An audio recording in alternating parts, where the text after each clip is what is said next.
Alrighty, okay, so we're going to be having a look at T.S. Eliot's Journey of the Magi.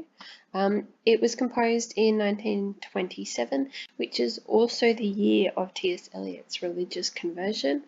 It's the latest of the poems that we will be exploring, and certainly you can see a development in Eliot's perspectives and values over time.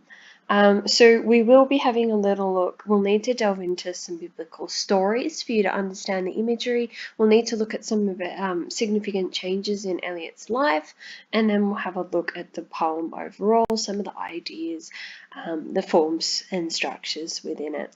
So just like a careful preface with this, it's really easy to see and to discuss this poem as showing or providing clues about changes in Eliot.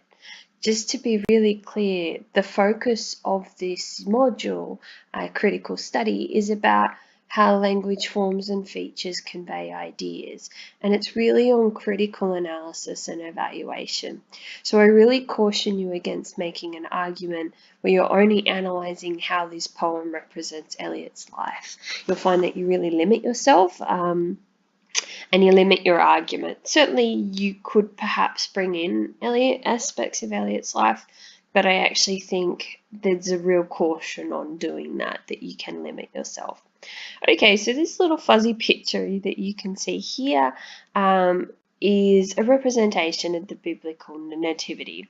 So we celebrate at Christmas time the birth of Christ, this little guy down here with the yellow halo, and his mother, the Virgin Mary, and his father, a carpenter, Joseph. So the story goes that when Jesus was born, or a few days prior, there was a star in the sky above the town where they were at the time in Nazareth, and the star was called the Star of Bethlehem, and it led these three wise men who were previously Islamic to find Jesus, and when they found him, they brought him three gifts: frankincense, gold, and myrrh. And with those gifts, they also converted and believed in God and left their old values and life behind. So in this poem, Eliot's appropriated this biblical story, but he's used images and icons out of the New Testament, the Testament that's from the birth of Jesus onwards, and applied them up to his own personal journey of faith. And they're not in the same linear order. They've become symbols that represent these emotions and experiences. And you'll notice this is something we've talked all the way throughout Eliot, that these symbols and these images have represented this human experience. And we've often talked about how Eliot was inspired by the symbolist movement in his use of these frequent images. So let's go to our good old friend Wiki. I actually think this is more than enough for what we need here. So basically I want to point out to you the fact that 1927, so 2 years after the last poem, Eliot converts to Anglo-Catholicism. So I think there's a couple of things to point out here. He did come from a religious background. His parents were Unitarian, which basically means they believe in one God, they don't believe in Jesus, they don't believe in Mary, and they just believe in a God. So Anglo-Catholicism is, along with the Catholics, the most ritualistic of religions. They're the most regimented, and perhaps maybe the religion which has the least amount of intercession and discussion between its people. But perhaps that's a bit subjective for me to say that. He did later in his life become quite involved in the church, and he saw the familiarity, the routine, and the rich history of a church as a way of escaping the uncertainty and anxiety of modern life, and a way of countering that loss of belief and faith. And I think this conversion for Eliot, it was a balanced, considered choice, and it wasn't one based on proof. As you'll see represented in this poem, was one based on a spiritual need, and he found this as fulfilling it. Alrighty, so let's get rid of this. Well, we might leave this in the background, and we're going to turn to our poem. I've got too many tabs, that's the problem. Okay, so I think most of this we've kind of talked over, or we will touch on. Yeah, so as we kind of touched on, there's a medley of Christian iconography from the New Testament, but it's disordered. They've been appropriated, they've been blended, and they take on new forms of meaning. In typical Eliot fashion, he has an epigraph, and the epigraph frames the whole purpose and the meaning and the perspective of the poem. So this epigraph comes from James I, from a sermon preached to James I, among others, on Christmas Day 1622. So it's quite old and quite anachronistic. It's something from a completely different time period. So it says, "A cold coming we had of it, just the worst time of the year for a journey, and such a long journey." So this particular quote is coming from the Magi as they're traveling through the harsh desert landscape towards Christ, and you really see how long and arduous the journey is. And this particular sermon, focusing on the arduousness and the difficulty of the journey, also mirrors the difficulty of the Christian faith, that it isn't often comforting and warm, that there is no certainty, and it's a difficult journey. So this epigraph frames the Christian journey in the modern world for Eliot, but also for any individual seeking faith. And like the Hollow Men, or some of Preludes, you see this landscape that's difficult to traverse, and you see the loneliness and isolation of the modern man. Alrighty, so we might just read through. I'll stop, break it up, give you some ideas, and you can pause and annotate as need be. So the way is deep and the weather sharp, the very dead of winter, and the camels galled, sore-footed, refractory, lying down in the melting snow. There were times we regretted the summer palaces on the slopes, the terraces, and the silken girls bringing sherbet. Okay, so I think if some of the things to point out is this use of the deep and the sharp weather and the dead of winter. So obviously you've got some pathetic fallacy here, and the winter is about this deadness, this moral and spiritual deadness, kind of like the cactus land I see in the Hollow Men. And you got this focus on the pain, but also this foreshadowing of the snow melting. There's this sense that the seasons are beginning to change. There's some beautiful sibilance in the summer palaces on the slopes, the terraces, the silk girls bringing sherbet. So there's this imagery of opulence, of sensuality and pleasure, of these Eastern men that are engaging in a life of physical and hedonistic enjoyment. The camel men cursing and running away and wanting their liquor and women. So similarly, you've got this mirroring of this depravity and this loss of morality.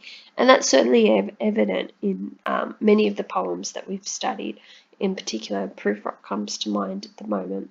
And the night fires going out, and the lack of shelters, and the cities hostile, and the towns unfriendly, and the villages dirty and charging high prices. So you're beginning to notice here this anaphora of and. It very much mirrors that first version of the Bible, the King James version of the Bible, that had that freaking anaphora of the and the loss of comfort, and the night fires going out, and the lack of shelter, and the hostility of the cities. A hard time we had of it, and at the end we preferred to travel all night, sleeping in snatches, and voices ring in our ears saying all this was folly. So you've got this doubt, that's lingering uncertainty, that should say aporia with an I between the R and the A. And then but with the stanzas comes this shift, this temporal shift, but also this spiritual shift. Then at dawn, so thinking new era and awakening, new beginning, we came down to a temperate valley. And this valley here of being temperate is comfortable, and you see this contrast with the weather, the sharp weather of the winter before. And the landscape that's about to be described is like a Garden of Eden. Wet the snow line, smelling of vegetation, with a running stream and a watermill beating the darkness, and three trees on a low sky, and an old white horse galloped away in the meadow. So this is where we start to see some of this medley of Christian imagery. So the Garden of Eden, the smelling of vegetation, and here you've got the running of the landscape, the watermill beating the darkness, and this water connotes life, but also rebirth. Water is used in the New Testament for baptism, which is a process of dunking or submerging a person in water, and when they come out, they're meant to be reborn as Christians. So the imagery of water, this baptismal imagery, suggests rebirth, the water, but also a new vitality in life. Think about the way the choice of that verb, beating, is powerful and strong, beating the darkness. It offers a new hope and a new light. And three trees on a low sky. So when Jesus was crucified at Golgotha on a hill, he was nailed to a cross, and on either side of him he had two men, criminals, who were crucified alongside him. So this image here mirrors that of the crucifixion. And an old white horse galloped away in the meadow. There's discussion that once Jesus died and he went up to heaven, the belief is in the last book of the Bible that he'll return on a white horse and to save humanity. So you see these images of faith and salvation, but the way that they're put together is like in a disordered medley. It's like him trying to sort through time, trying to sort through the Bible, and trying to filter through and find proof, tangible proof. Then we came to a tavern with the vine leaves over the lintel. There's a few images going on here. On Passover, a holiday that's celebrated, you would put the blood of a fresh lamb on the lintel, which is the frame above your door, and that would note that you were a Christian.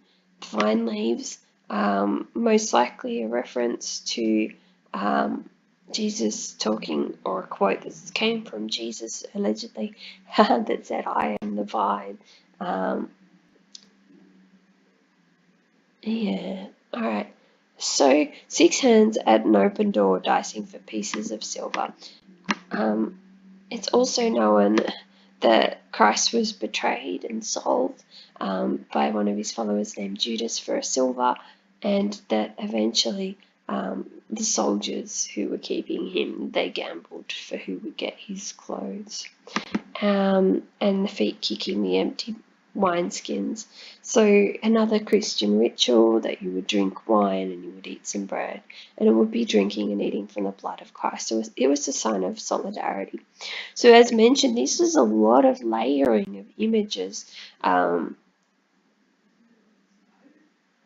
but they don't they don't fit together in a coherent way, and I think that's really important. That comes back to that modernist fragmentation of images. They have dropped a new meaning here and a personal one for Eliot.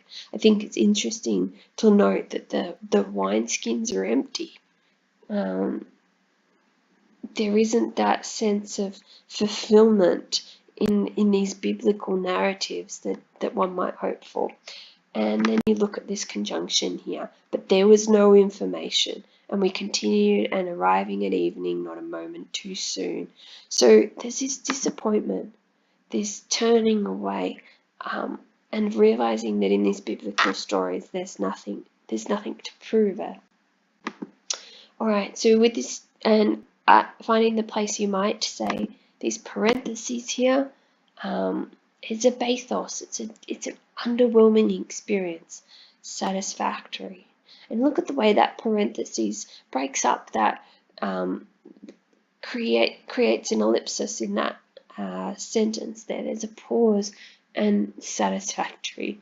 You get the disappointment in the way that sentence is broken up. All this was a long time ago, I remember, and I would do it again, but set down this. So this sentence, these lines here are quite fragmented, and you have a temporal shift. You now understand that this is in retrospection. The persona becomes I. It's much more personalized. I would do it again.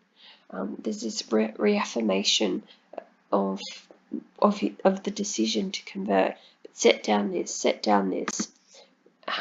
Were we led all this way for a birth or a death? Look at the low modality, this questioning, the uncertainty, the birth or death. And I guess the question for us, the reader, is whose birth, whose death? The men, the Magi's birth, their death? Or was it the birth or death of Christ? Or the birth or death of the persona in the poem, the persona's faith?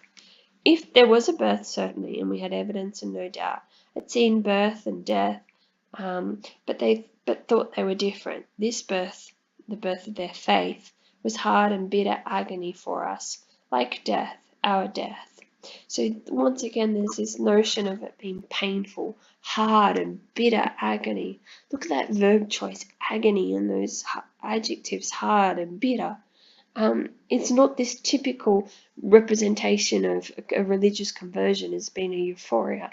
It presents this barrenness to it, and this pain and suffering, but yet a lack of regret. We return to our places, these kingdoms, but no longer at ease here in the old dispensation, no longer comfortable in the old world. With an alien people clutching their gods, I should be glad of another death. So there is no comfort in this, and as said over here, there's a tone of mystified acceptance, reflects Andrew's rhetorical question.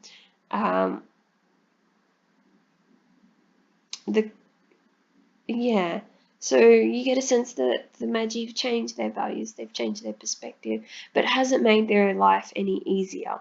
And I think this appropriation of the religious imagery and the journey of the Magi and the epigraph, that's really emphasizing the difficulty of finding faith in a barren and faithless world. And for even for those who choose religion as their source of faith, there is no comfort in that.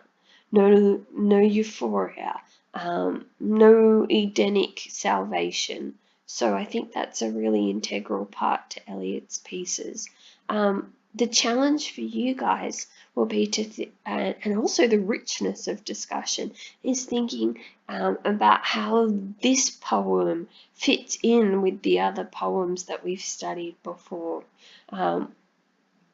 Many of those poems are reevaluating and questioning what we believe and the certainties that we have in this modern post-World War I world. And Journey in the Magi has a degree of choice and agency in it that we don't see in many of Eliot's earlier poems like Proof Rock. There is a personal voice that isn't evident in poems like preludes or the Hollow Man. And there's definitely a degree of emotion that we can all relate to. So I think going back and looking at how you can integrate this poem with what you know offers a lot of richness for discussion. All right, thanks guys.